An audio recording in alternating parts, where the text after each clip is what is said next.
tell us a bit about obviously what went on yesterday in terms of the terrorist attack and with the EDL's response to it? I, like everyone else, saw what happened.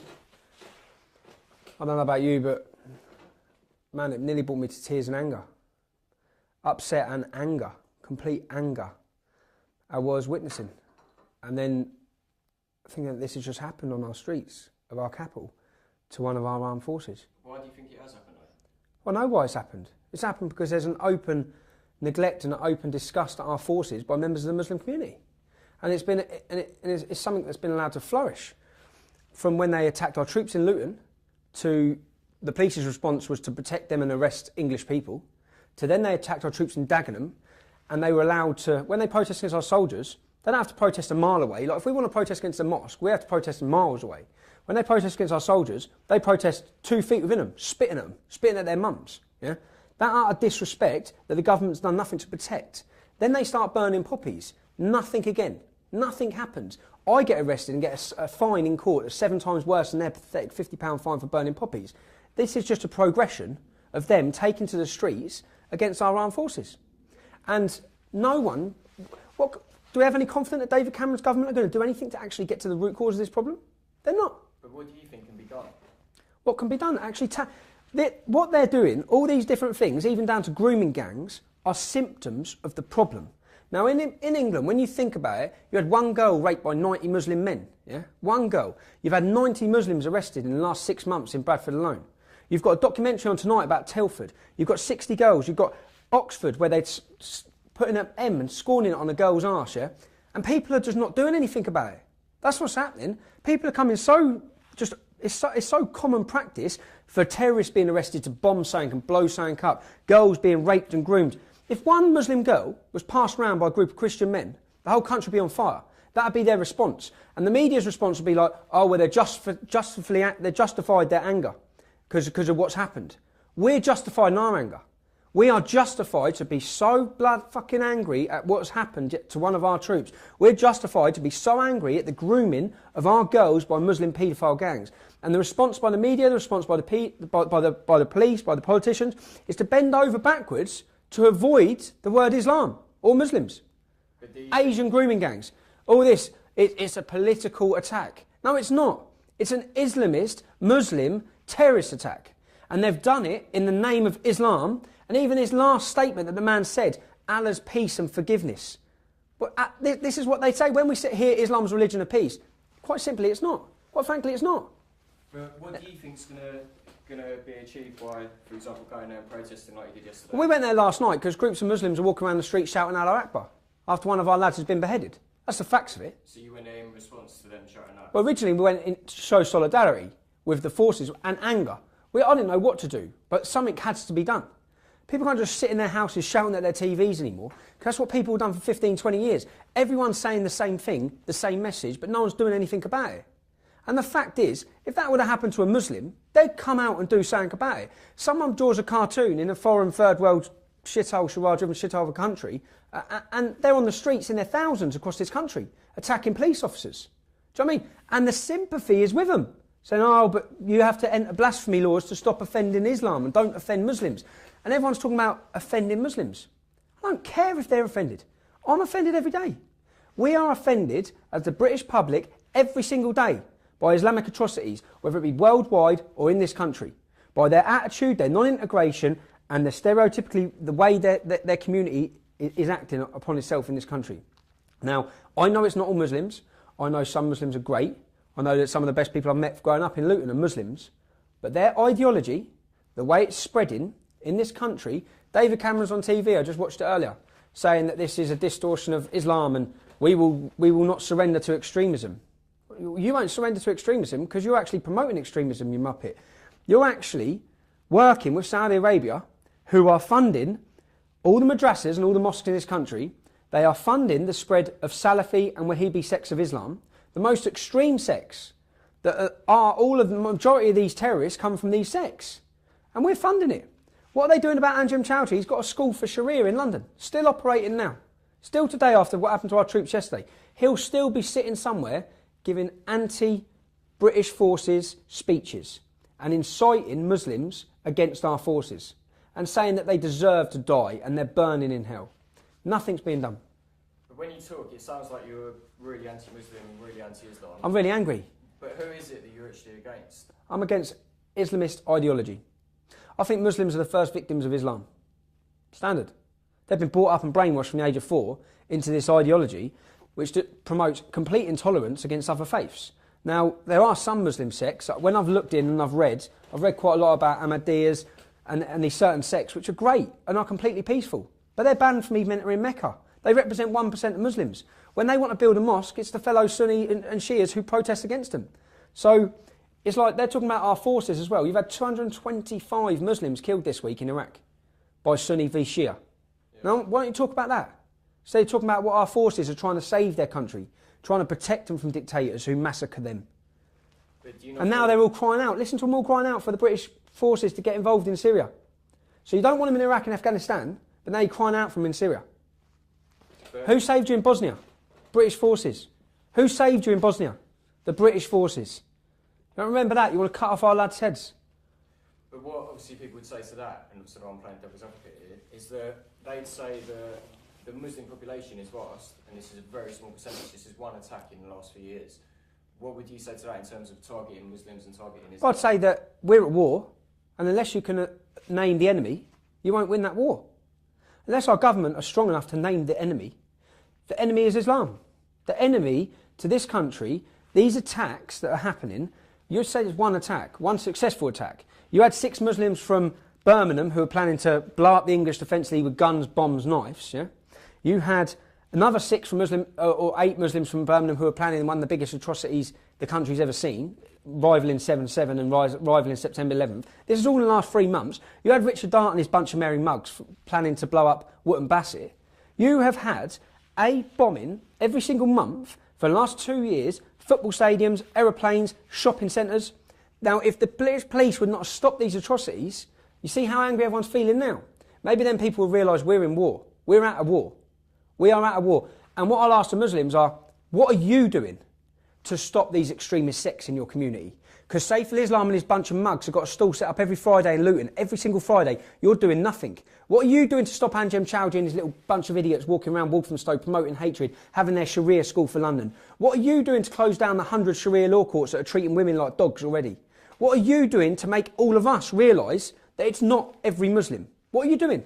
When are you going to take to the streets in outrage against what your fellow Muslims have done? When are we going to hear you do anything? If someone draws a cartoon in a foreign country, you're out on the streets. You want to kick off. You want to kick off over everything and anything in this country.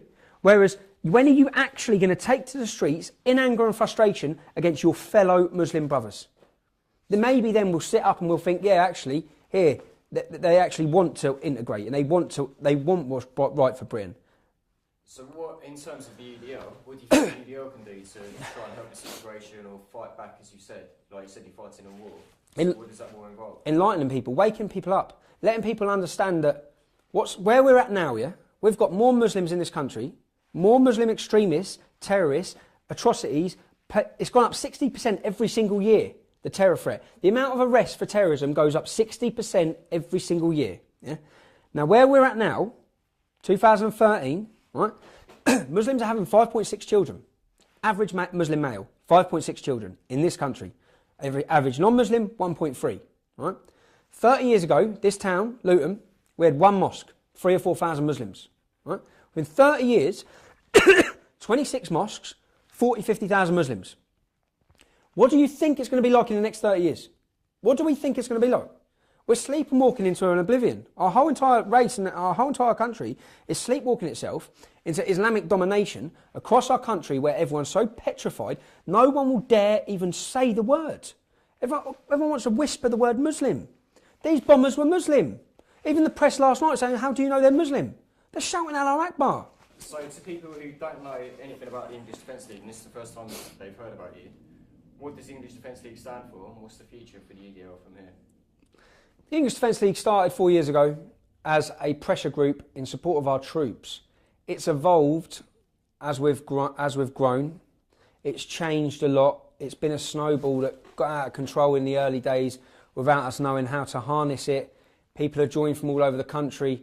Basically, we're normal lads and lasses from towns and cities who will watch what's going on, who live in these towns that are plagued by Islamist gangs and out of control Islamic communities, and we want to make a change. I'm not saying we have all the answers. I'm not saying we can get in power and change everything, but by God, we're going to try. And by God, we're going to do everything we can to highlight these issues and make sure that the average British person sits back and thinks, what will it be like in 20 years? That's all we're saying. What do you think it's going to be like in 20, 30 years? Do you think it's going to be better? And if you don't think it's going to be better, and the truth is you say, no, this country's going to the pits, then why are you not doing something about it? So what can the average person do? So the average person who's sitting at home on the computer, what can they do to support the cause, support the EDL and get out there? Support the cause by getting on the streets. See, for 4 years, we have no money, we have no funding. If we had funding, we'd be miles away from where we are now, in campaign-wise. We would be doing so much to combat different things, the spread of halal meat. We're eating halal meat in all our supermarkets are selling us halal meat. Now people say, well, what's the big problem with halal meat? Well, only Muslims can work in halal arbitraries, so it's fascist in that sense, because the only people going to be controlling the meat. It's spreading across the whole country, which is creating a job market simply for Muslims, which means British butchers are being completely smacked out of the way and they're shutting every other week. We're eating it, we're funding it, 20% of the funds from it go to fighting Islamic Jihad abroad. All these different things, it's inhumane, it's complete. There's no need to not stun an animal in the year 2013 for some backward religious belief from 1400 years ago. It's quite simple. If you want to eat halal meat, you go to a country that you can eat halal meat. But not in this country, it's spreading everywhere. So there's so many different things like that. We have campaigns, local divisions, and as I said, it's a complete mixture of people, the English Defence League, man. Sometimes it's for the brave, sometimes it's for the strange, but it's the truth of it. So what's the next thing you've got planned? When can people come out and show support for the EDO and hopefully support it in a proper way without wearing a balaclava? Yeah, there's a demonstration. You see, there's a demonstration in Newcastle on Saturday, which is against the Islamification of the West End of Newcastle. You know, remember Biker Grove? They're now turning that into an Islamic madrasa. But that in itself, people think, well, what's wrong with that? When you look at who's behind this Islamic madrasa, who's funding it, we've done reports and studies and looking at for all these different places, like in Luton Town Centre, Luton's Discover Islam Centre.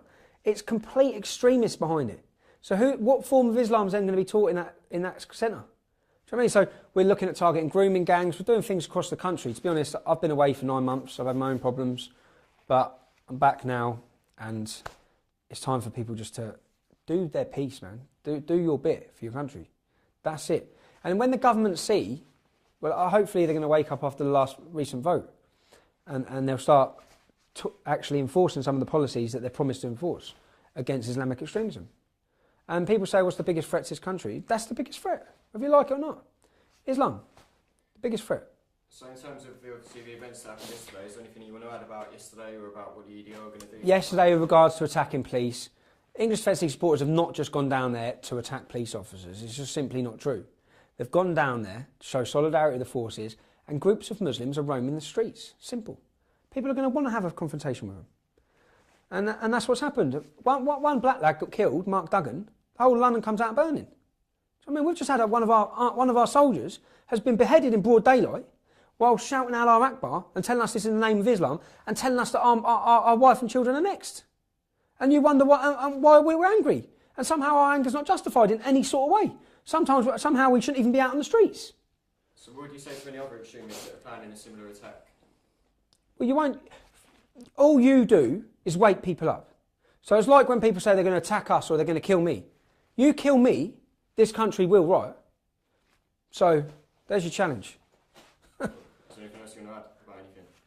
Just on Bank Holiday Monday, we'll be going to Downing Street, 4 p.m. This will be a supporting our troops demonstration. This won't necessarily be English Defence League, because the majority of people who contacted me to attend this event are not English Defence League supporters, who do not actually have. I have family, I have friends that do not feel the way I feel against Islam. You know what I mean? So this is my view, and it's people within the English Defence League. So this demonstration to support our troops will just be a broad support our troops. This is not going to be an anti-Islam demonstration. It'll be a support our troops demonstration and an anti-government against the people in 10 Downing Street who are facilitating and accommodating these scum. Cool. And where can people find out more about that? On our website, www.englishdefenceleague.org, or follow me on Twitter. It's quite fun, actually, Twitter. Yeah. Okay. Follow my...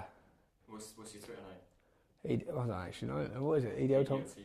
EDLT Robinson, yeah. Where you can follow the followers of the religion of peace being extremely peaceful in their messaging. So specifically to the attacks yesterday, what do you think made these people want to carry out such a horrific attack? Islamist ideology. And if you look at it, they wanted to die as well. They wanted to die that day. Which what you have to try and get inside their way of thinking is that if they die fighting in the name of Allah, they're going straight to heaven. They're going to paradise, which is better than this life. That's why they don't care. That's when you see them, there's no care that they're about to die. And any of these people, that's why I shout Allah Akbar, God is great, just before they die. You have to try and understand that mentality and that ideology that's in their head and way of thinking is that, well, I'm going to a better place. I'm going to paradise. And the thing is, as I said, I can't have any faith that these problems are going to get solved. In British jails, 800 Muslims are being radicalised and leaving prison every year in British jails. Now, I just come out of custody. A lot of people say, I oppose illegal immigration, but I become an illegal immigrant, yeah? I went to New York. I think it's brilliant. Like well, I went to New York to have my say against militant Islam. I got in. I used my friend's passport because I wasn't allowed in. I got sent to prison. I served my time. When I went to jail, I see firsthand. I spent time in 5 different prisons. Wandsworth, Woodhill, Wayland, Bedford. I got moved from one to the other because none of the prisons can control me being in there because all the Muslims wanted to kill me and kick off and riot because I was in there. And I heard firsthand the stories from all the screws, all of them, about Islam in jail, about how it is used as a gang, how it is spread as a gang with violence through the prisons. And I asked them, what are the prisons doing about it? What are the authorities doing about it? Nothing. Why aren't they doing nothing about it? Because they're too scared to even try and stop it or try and somehow combat this extremist ideology that's spreading through the prisons and radicalising some of the most hardened and tough lunatics in the country that are in these prisons. And I don't know yet. I know this lad's, it's come out already that he's a convert. It wouldn't surprise me at all if he converted in prison. And if he did, then what are they going to do about it? What are they going to do about all these converts that are coming out of jail radicalised? But what can be done? Like you said, you've been there and seen it firsthand. What can be done to stop it? Muslim-only wings. Simple. But surely that propagates Islam and that ideology more between them. No, it doesn't. No, Muslim-only wings. Stop having Salafi and Wahhabi and those sort of Saudi sect imams within the prisons. Then this is like segregation, though, isn't it? Yeah, you need segregation, same as in France. You had segregation in Northern Ireland, Protestant Catholic prisons. You need Muslim-only jails so that young non-Muslim and Christian kids are not being targeted, brainwashed, manipulated and forced into an Islamic ideology to come out one day and behead a soldier because they've been targeted. You've got these centres, live and let live. Don't come force your religion on us. If someone wants to look into Islam, he'll come down to your mosque and look into Islam. Stop coming out on the streets. Stop trying to force Islam down everyone's throat. Stop opening centres like you have Discover Islam Centre, trying to spread and fund and spread your ideology. They said with that centre they open in Luton, they won't rest until Islam is in every house in this town. And our council supported the opening of the centre. We don't want Islam in every house. You Muslims would not let their son or daughter convert to Christianity. So stop coming literally into our houses and taking our sons and daughters out and converting them. Simple. But what do you think made them want to carry out such a horrific attack? And where have we seen similar attacks before? Well, worldwide. See all these attacks worldwide. Beheading the people. So that's standard practice, isn't it? It's Islam. So you think that they've replicated an attack that's... They've replicated Ken Bigley. They've replicated all these different Al-Qaeda attacks. You have the black flag of Al-Qaeda openly flown out of capital. The Black Shahada. I mean, so how does it make you feel knowing that these people are living amongst us? Well, I've known they're living amongst us. Well, yeah, I'll queue up next to them in the bank. That's the reality of it. But how does that make you feel, though? Disgusted. So you're queuing up with people in a bank who potentially want to chop your head off in public like these people? It makes me angry. My most anger is not at them, because I know how they feel. I know how their ideology works, and I know how it's being spread. It's our government allowing it to be spread in this way. It's our government and police forces allowing this. It's like those lads that were going to blow up the English Defence League. They're all monitored on watch lists. I don't know if this clown was yet. I don't know if it's come out yet that he was probably on an extremist watch list as well. Right? If these people are a threat to our country and a threat to its people, intern them. Put them in jail. Indefinitely if you have to. So a message directly to Theresa May and David Cameron. What are the EDL feeling about this and what are they going to do now to stop it? No, the British public, which we've tried warning you about for years, is that there's only so much the British public's going to take. Yeah, I don't advocate any violence, okay? I don't want anyone to go out and burn a mosque or attack innocent Muslims. No, it's not the answer, because they will be innocent Muslims, and you are then as bad as these scumbags that are doing it. Yeah? But Theresa May and David Cameron, it will be your fault when it happens.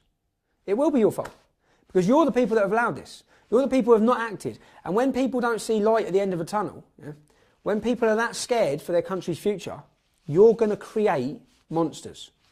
You're going to do it. That's exactly what you're going to do. And that's not me advocating it, wanting it, wishing it. I'm just saying, realistically, that's what's going to happen. And there'll be innocent people getting hurt, and it's going to be blood on your hands. Our troops' blood's already on your hands.